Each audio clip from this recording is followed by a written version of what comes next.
చూడండి, అస్సలు వచ్చేసి మనం 7,000 రూపాయలు తీసుకున్నాం. 7,000పై మొదటి సంవత్సరం 5%, రెండవ సంవత్సరం 8%, మూడో సంవత్సరం 12% వడ్డీ రేట్ ఇచ్చిన 3 సంవత్సరాల కాలానికి వచ్చే మొత్తం బారు వడ్డీ ఎంత?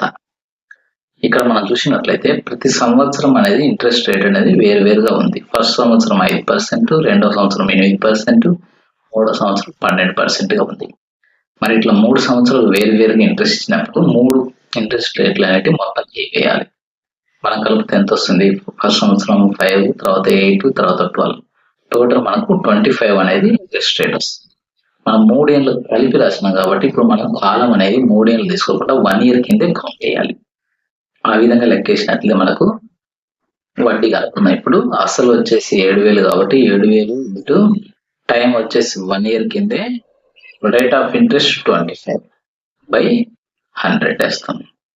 2 సున్నాలకు 2 సున్నాలు క్యాన్సిల్ అయితే 70, 25, 1750. అంటే ఫైనల్ గా మనకు రేట్ ఆఫ్ ఇంట్రెస్ట్ అనేది 1750 అనేది వస్తుంది. ఈ విధంగా మనం ఇంట్రెస్ట్ రేట్లు వేరువేరుగా ఇచ్చినప్పుడు, సంవత్సరం వేరువేరుగా ఇచ్చినప్పుడు ఆ అన్ని ఇంట్రెస్ట్లన్నీ మొత్తం కలిపేసుకొని చేసినట్లయితే ఈజీగా చేయవచ్చు. అట్లా మొత్తం కలుపుకున్నప్పుడు టైం కూడా ఎన్ని మనం ఇయర్స్ ఇస్తామో అన్ని కలిపి కూడా ఒకే దాని కింద వచ్చేటట్టు ఒకే ఇయర్ కింద కౌంట్ చేసేటట్టు చేసుకున్నట్లయితే మనం ఈజీగా ప్రాబ్లం అనేది చేయవచ్చు. నెక్స్ట్ లెక్క ఇక్కడ కొంత వచ్చింది. బారు వడ్డీ 3 సంవత్సరాలలో 7,800 అయింది. అదే విధంగా 5 సంవత్సరాలలో 9,000 అయింది. అయితే అసలు ఎంత? ఇక్కడ చూడండి, ఇక్కడ మన 3 సంవత్సరాలలో మనకు 7,800 అయింది. అదే 5 సంవత్సరాలలో అయితే 9,000 అయింది.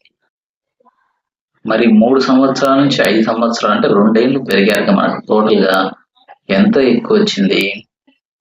1,200 అనేది ఎక్స్ట్రా వచ్చింది.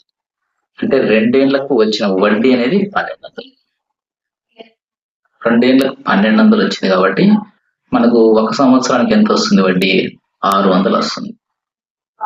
మనం 1 ఇయర్ కి రేట్ ఆఫ్ ఇంట్రెస్ట్ అనేది ఈజీగా కనుక మరి 1 ఇయర్ కి ఇచ్చినప్పుడు నెక్స్ట్ మనకు ఫస్ట్ 3 ఇయర్స్ కు 7,800 వచ్చింది కాబట్టి టోటల్ మొత్తంగా మనకి ఆ 3 ఏళ్ళకి అయితే 1,800 వస్తుంది రేట్ ఆఫ్ ఇంట్రెస్ట్. మరి ఈ 1,800 తీసేస్తే ఎంత వస్తుంది? 6,000 అనేది అసలు వస్తుంది.